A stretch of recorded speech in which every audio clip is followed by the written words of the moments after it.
Before we get in the program, Holly, it's time for this week's joke of the week. Why? Okay, the joke of the week is, why did the lettuce blush? Because it saw the salad or something like that? It saw the salad dressing. Oh, it saw the salad dressing. Yeah, that's why. I think it's why the tomato blush. I had the joke memorized and I forgot it. Okay. This week's joke is brought to you by Rescue.com. Rescue has American-made products to keep your family, home, and yard protected from pest insects like wasps, hornets, yellow jackets, flies, ants, and more. You can learn more at rescue.com. That's RESCUE.com. Though we're in the middle of growing, it's always a important opportunity to plan on what the next season is, or the next step in gardening. Whether you're a farmer, whether you're a landscaper, whether you work on cars, you play golf, what's that next step? What's going to happen? Planning ahead. Seed saving is where I'm getting at with this. So speaking of tomatoes. Yes. Tomato seed saving is unique in compared to some other seed saving techniques. Uh-huh. So as most people know, tomato seeds have that gelatinous slime around the seed. You might not even notice it. Maybe you do. I don't know. But you're like, how do I save tomato seeds if it has the gelatinous slime? So what you can do is you can take a, just like a jar, old jar, whatever. You could use a bowl, but you probably want something you can put a cover over easily. And you put just a little bit of water in there. You put your tomato seeds in there. And after a couple of days, it's going to kind of ferment. You don't want to leave it for too long. Then you nicely rinse them out with like a tea strainer or like a nice fine mesh strainer. Set them like on a paper towel to dry, and then that's how you save your seeds. You want to make sure you label them through the entire process. Now, you can save the tomatoes. You're not really going to have that big of a concern of cross-pollination. But if you do have that occur, you can have a unique variety, and that's how some of these varieties have been created. Now, you want to save seeds from organic or heirloom varieties. Hybrid is not recommended to be saved seeds, and this is across the board, not just tomatoes, because the hybrid seed has been altered or mimicked, bred in a laboratory, not genetically modified, even though there is a purple tomato out there that is. These hybrid seeds, it's the best qualities of two parents, and that's how they get the offspring. You can plant that tomato hybrid seed that you saved. You're still going to get a tomato, but it may not be the duplicate of the beautiful red, yellow, orange, purple tomato in which you had harvested prior. So keep that in mind when you are saving seeds. Now, talking about cross-pollination. Tomatoes, you don't have to worry about it too much. Cucumbers, however, if you're trying to save cucumber seeds and you've got more than one variety in the garden, don't worry about they're going to cross-pollinate. Just go to jungseed.com, JUNGSEED.com, and use coupon code 10TG24 and just buy new seeds later on in the year. Or you can buy them now and just save them. Seeds are good for multiple years if kept in a cool, dry place. And you want to be aware of this with other seeds as well, that there is a possibility based on the cross-pollination aspect.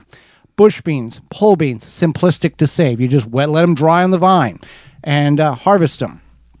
Right. And so what you want to do is, as Joe had mentioned, a lot of the stuff you can let dry, but you want to be aware, again, of labeling.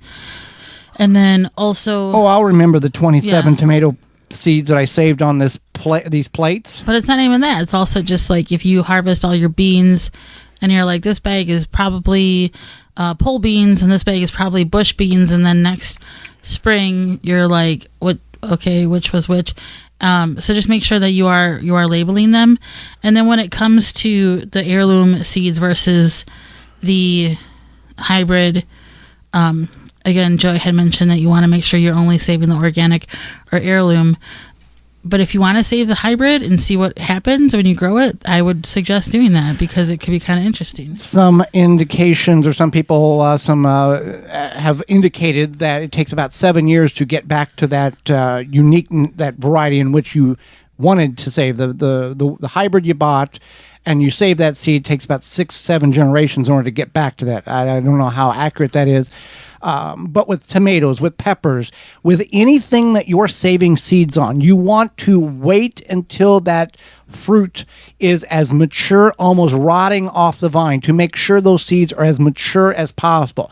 Not every seed that you're going to save is going to be viable, but by allowing the plant to, for example, peppers, green peppers are immature peppers. They're not ripe peppers. You let them sit on the vine for another 2 to 4 weeks, you're going to get orange, red, yellow, a variety of rainbow colors there.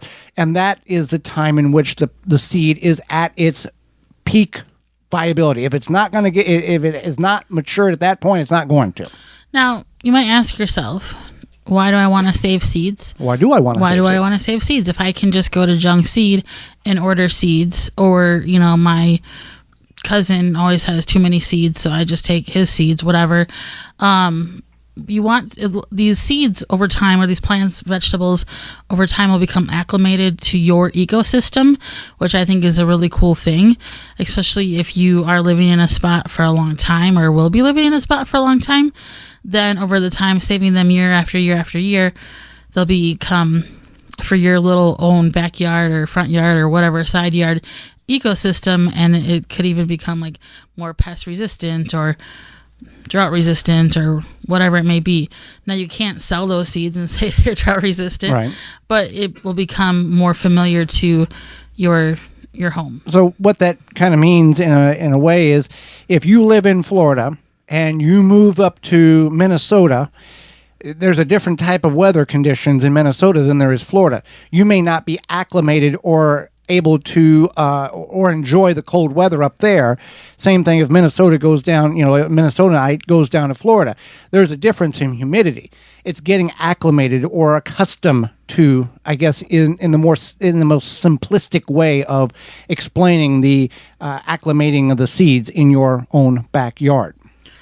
Correct. So that is a good way to explain it, for sure. Now, you don't have to save seeds. This is not you're a bad gardener if you don't save seeds. There are certain things in which it's difficult to save seeds. Your brassicas, your onions, your leeks, your carrots, meaning that they are biennials. You grow them this year. If you leave that onion alone, and that leek, and don't touch it, next spring it's going to create a seed pod and then utilize all the energy in the root system, that bulb, or in the crown of the leek, and it's going to put seeds on in that flower. Same thing with rutabaga, Swiss chard, turnips, many of these.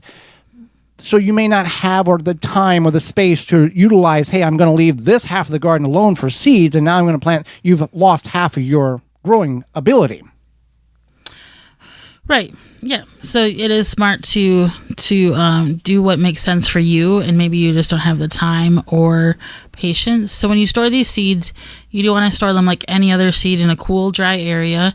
You want to label them. If you want to let them dry. You want to let them dry first. Multiple weeks in an indirect light. Yeah, so if you have like a spare table or something, corner, bookshelf, whatever it may be, just make sure they are in direct light, they are fully dry. Because if they're not fully dry and you go to store them, they're going to mold. Do not put them in a plastic zip top bag. These need to be in envelopes or a breathable material so they can breathe. Otherwise, it's going to turn into a moldy mess, even if you think your seeds are dry. Yeah, we don't like moldy messes. No. So this is, there's many ways, and for example, radishes, we leave some radishes to go to seed in the garden, and dill is another one in our front yard garden where we haven't planted dill in that garden since 2010, and we have more dill than we need to. It just keeps reseeding. It can be an invasive species in some states. Radishes continue, when the pods get green, you can eat them. They dry, they drop to the ground. Then we have hundreds of radishes. Parsnips is a biennial. That will happen. We've had that happen where we've had parsnips coming up all over the garden. Now, this is not necessarily a negative thing. It can be kind of overwhelming, and kind of you got to work through and destroy these seeds, these plants in the spring that are coming up, or you can transplant them.